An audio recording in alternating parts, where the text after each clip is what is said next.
She showed up early, tools in hand, and somehow walked away with my heart. The morning was quiet. Too quiet for a house that didn't belong to me. I was just house-sitting for my sister, trying to help while she took her kids on a much-needed weekend trip. The coffee machine hissed behind me, filling the kitchen with warm steam and that rich, calming smell that helps you pretend you have your life together. The only problem? There was no hot water, cold shower, cold dishes, cold everything. So, I'd called the plumbing service she recommended the evening before and expected them sometime around noon. Plenty of time to panic clean the place and pretend I hadn't spent the night on the couch scrolling my phone. But then a knock. Early. Too early. I swung the door open expecting. Well, I didn't know what I was expecting. A middle-aged guy with a toolbox, probably. But instead, there she stood. A woman, early to mid-40s, sun-kissed skin, a loose ponytail, confident posture. Her overalls were dusted with faint smudges of work and life. She carried a metal toolbox like it weighed nothing. She looked professional, focused, and absolutely breathtaking in the kind of way you only notice after you're already staring. "Good morning," she said with a calm, low voice that instantly made the air feel different. "Sorry if I'm a bit early." The schedule opened up. I forgot how to speak for a second. Literally forgot. I nodded like an awkward teenager. "No, that's perfect. Come in." As she stepped inside, the faint scent of soap and cedar followed her. Clean, simple, real. She took a slow glance around the kitchen, analyzing everything with a quick yet observant eye. Not judgmental, just capable. "You the homeowner?" she asked. "No." I laughed softly, rubbing the back of my neck. "Just the temporary stand-in who knows nothing about anything." The corner of her mouth ticked up. A tiny smile, amused and kind. She extended her hand. "I'm Elena." Her handshake was warm and sure, not rushed. The kind that says she fixes things, not just pipes. "And you are?" she asked. I'm someone who should have prepared a better introduction," I replied before finally giving my actual name. It made her laugh. A soft, genuine sound that felt like sunlight breaking through clouds. We moved to the sink, where the frustrating, dripping faucet had been mocking me all morning. Elena knelt down, opening the cabinet with careful precision.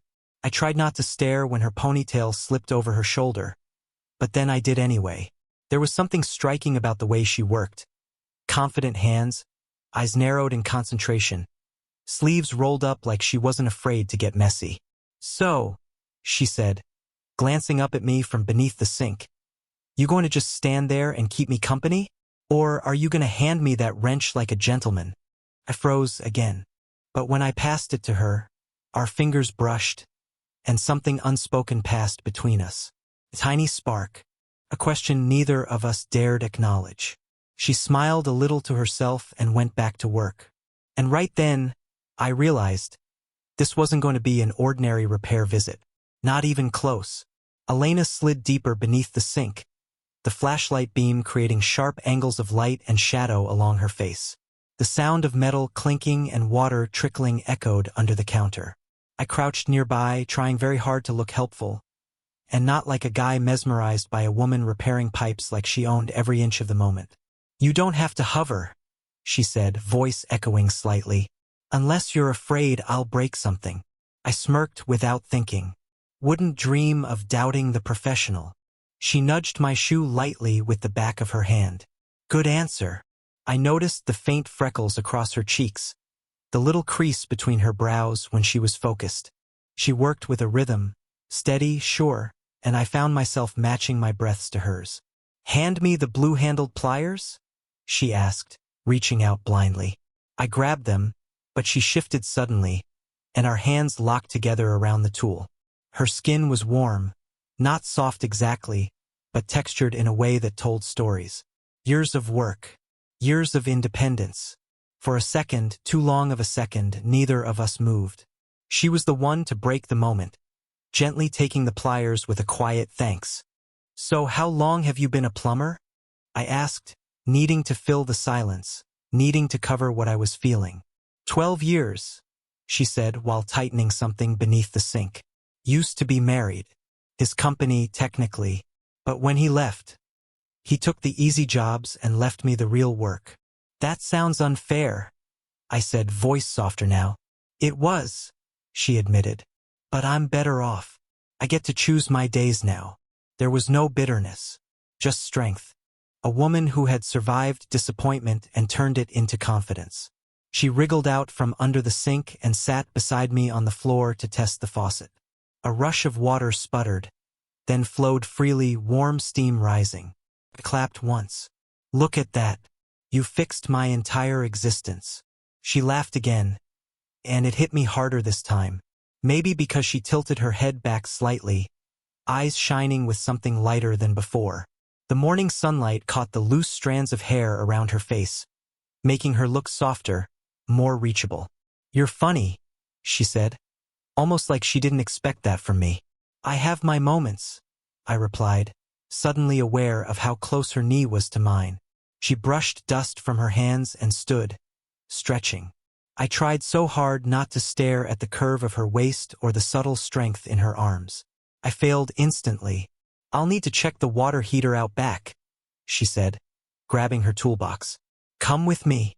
It wasn't really a question.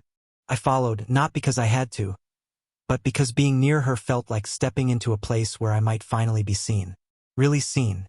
And as the back door creaked open and sunlight spilled across the path, I realized I was hoping, maybe too much, that this repair would take a little longer.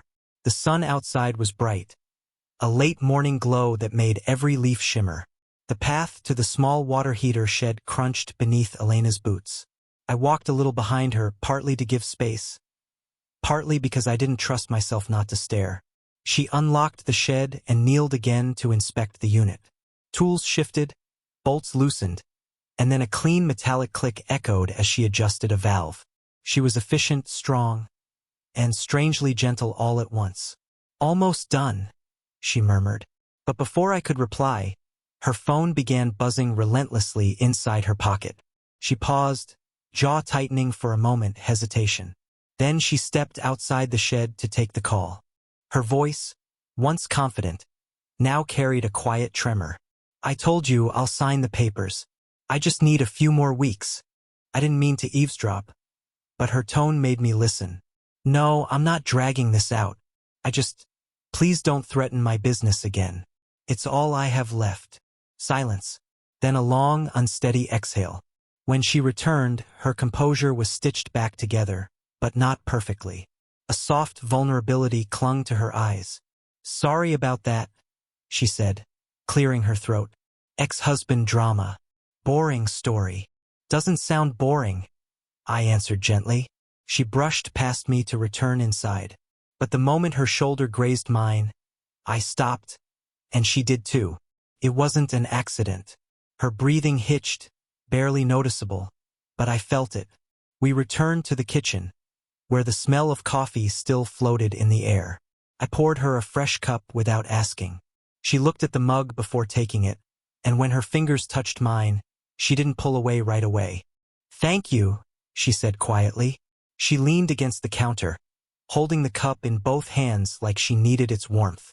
The confident contractor was still there, but beneath the surface, someone tired, someone trying. You don't have to pretend around me, I said, surprising both of us. You barely know me, she whispered.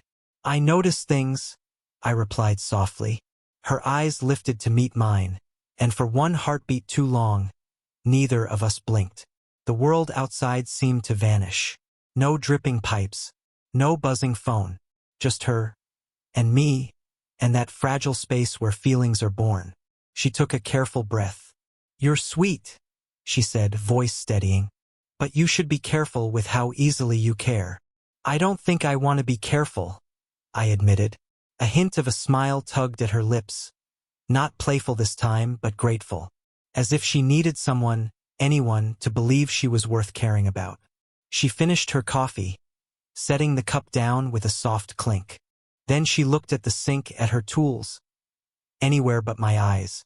I should finish up, she said. But I could tell, for the first time that day, she wasn't thinking about the pipes anymore. She was thinking about us. And that changed everything. Elena was tightening the final connection beneath the sink when the lights flickered once, twice, then cut out completely. A soft gasp escaped her. The sudden quiet felt strange, like the house itself was holding its breath. "Well," she said in the dimness, "that's new." Her voice sounded closer, too close, until I realized she was still right beside my legs under the counter.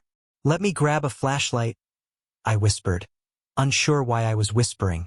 As I fumbled through a drawer, something brushed my calf, her shoulder as she shifted to stand. The brief contact sent a warm ripple up my spine. The darkness had a way of heightening every tiny sensation. I found the flashlight, clicked it on, and the beam caught the soft curve of her cheek, the outline of her lips, the faint vulnerability in her eyes. Shadows traced her features in a way that made her look both powerful and delicate. "Breakers outside," she said quietly. "Mind walking with me?" Storm must have hit somewhere. Storm? I hadn't noticed the sky darkening, but now thunder grumbled far away. We stepped into the hallway, the narrow space making us walk shoulder to shoulder. The flashlight bounced slightly in my grip, illuminating the soft fabric wrinkles in her shirt and the dust on her knees. Once outside, the wind rustled the hedges. The world felt smaller somehow, just the two of us in a pocket of night.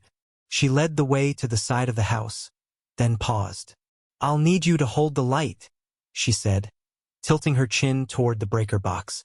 I lifted the beam while she opened the panel. At that moment she leaned in closer, so close I felt her breath warm against my wrist. I swallowed hard, hoping she didn't hear it. "Almost," she muttered. A loud metallic snap echoed as she flipped the switch. The lights inside the house powered back on, warm glow rushing through the windows again. She stayed still for a moment, her body angled toward mine. We were surrounded by just enough darkness to feel hidden, protected. Her hand lifted, slowly, and rested lightly on my chest, steadying herself. Except, she wasn't unsteady. Her palm stayed there, warm against my heartbeat. Time stretched thin. "You okay?" I asked, barely audible. "I'm fine," she replied. But the way she said it felt like a question. She stepped back only a fraction. Not enough to break the closeness. Her eyes searched mine. Not hurried, not even confident, just honest. Then she whispered, "You don't get intimidated easily, do you?" I didn't know what to say. I just shook my head.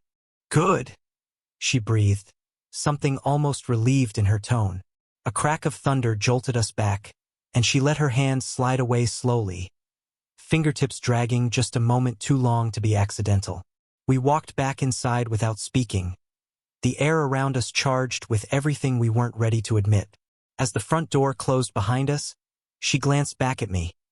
Lips parted like she was about to say something big, but instead, "I should finish what I started," she said, clearing her throat.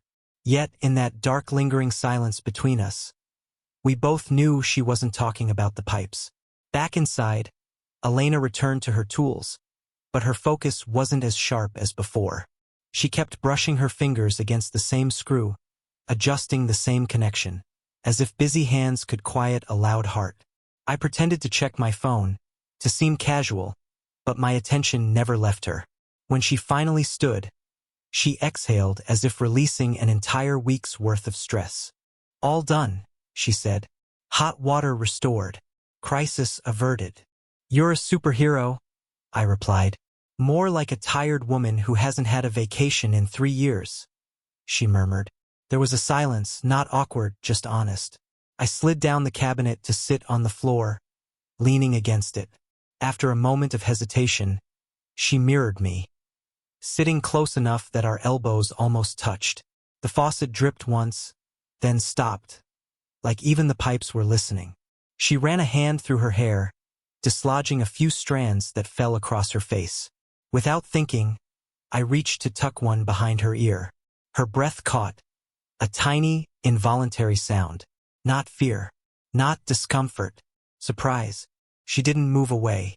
"You're very kind," she said softly, eyes fixed on the tile floor. Most people wouldn't use that word to describe me, I confessed. They say I'm still figuring things out, that I'm young. She laughed gently this time. Oh, you are young, she said, looking at me finally. But youth is not the same as immaturity. Our knees brushed lightly at first, then again more deliberately. Her hand rested on the floor between us, her fingers stretching and curling nervously. I could feel her pulling herself in two directions, toward me and away from what she feared. Can I ask something? I said. She nodded. Why did that call upset you so much? She inhaled through her nose, long and slow. My ex-husband, he's selling the house we lived in, says it's his right. I fought so hard to build a life with him, only to have him take every foundation apart when he left. She blinked quickly, holding the emotion inside. I'm sorry, I whispered.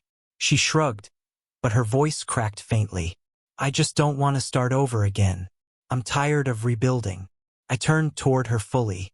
You don't have to pretend you're invincible. Her eyes glistened, not crying, just full. No one's ever said that to me, she admitted. Then quieter, not even him. I shifted my hand closer to hers, giving her the choice. She looked at my fingers, then slowly placed her hand over mine. Warm, firm, needing connection more than comfort. You're not like most guys your age, she said, voice low, eyes locked on mine. You see people, and you deserve to be seen, I replied. She smiled.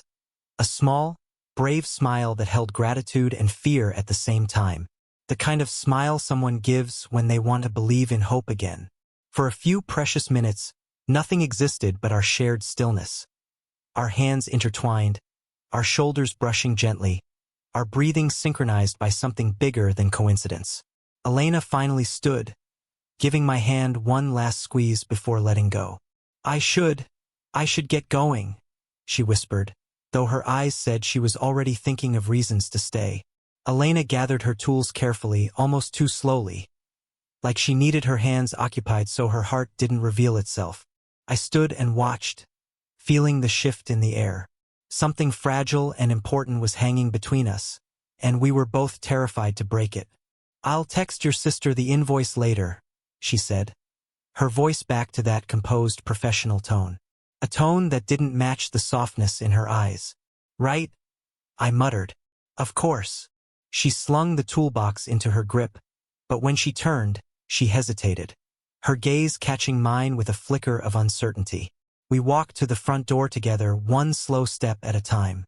The house felt different now, smaller, as if it knew she was leaving too soon.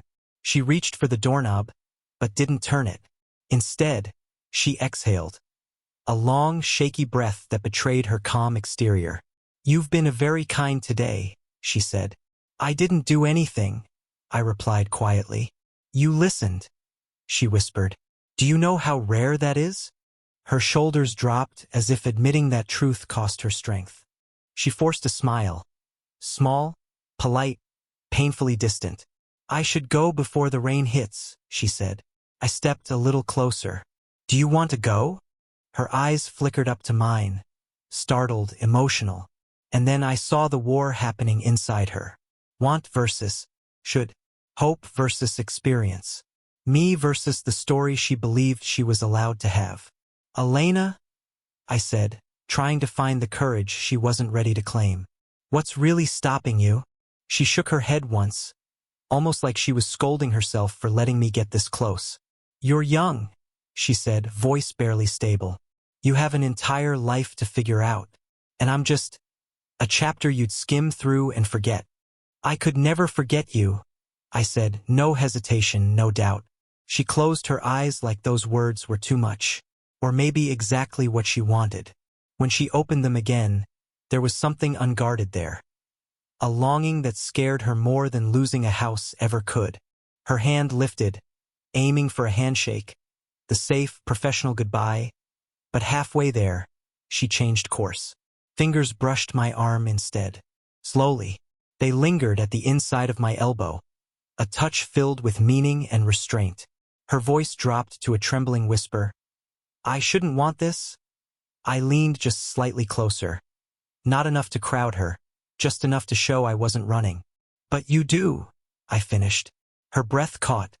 A quiet, helpless sound. She didn't deny it. For a moment we stood like that, suspended in a moment that didn't belong to past regrets or future fears. Just her hand on my arm, my heart in my throat, and every rule we thought we needed fading. Thunder rumbled outside, shaking the window. She startled slightly, and her palm slid down my forearm as she stepped back. "I can't," she whispered, but her eyes begged me not to believe her. She opened the door, slowly, painfully. The storm was beginning, misting rain carrying the scent of wet pavement and everything left unsaid. She took one step out, then stopped, frozen on the threshold, like she needed one last sign, a reason to stay. And I knew, deep in my chest, that if she turned around, everything would change forever.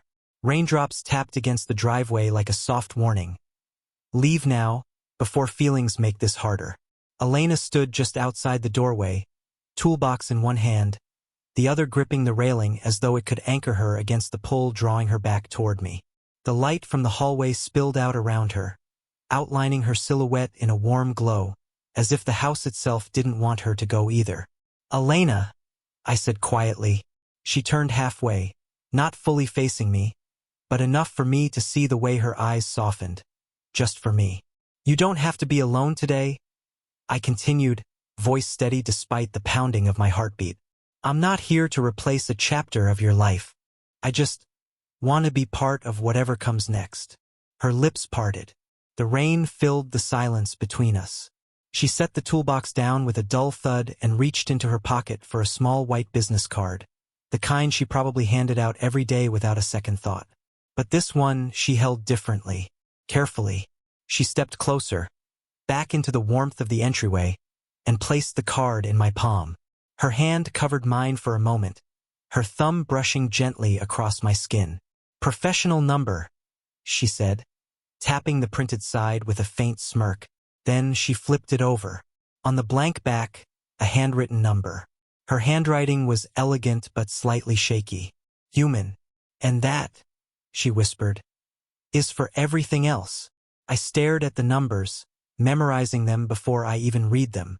When I looked up, she was still close, closer than she'd ever been. Her breathing matched mine, like we'd unconsciously synced to the same rhythm. "I haven't let myself want something for a long time," she said, her voice barely a breath. "And the first time I do, it's with someone who makes me feel alive again." Her fingers drifted up, tracing a line along my cheek, slow and tender. I turned my face into her touch, allowing myself to feel all of it.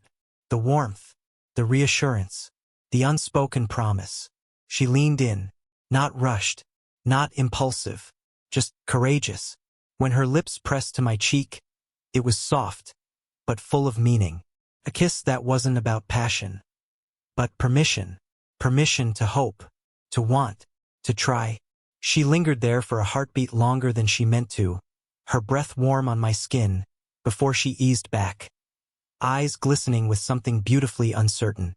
"I can't promise anything," she said honestly, "but I want to see where this goes. If you do."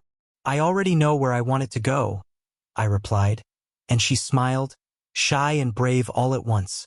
She picked up her toolbox, stepping into the rain with a steadier heart. Before getting into her truck, she turned back one last time, hair damp, eyes bright. "Call me," she said. Then, after a tiny, hopeful pause, "Even if nothing's broken." The engine started. Her taillights glowed red against the wet street. I watched until she disappeared around the corner. My fingers still curled around that card like it was the most important thing I'd ever been given. And maybe it was, because she hadn't just fixed the plumbing. She'd opened a door I didn't even know existed, and left it unlocked. For us, if you enjoyed this slow burn romance, hit like, subscribe, and turn on notifications, because Elena isn't the only one returning soon.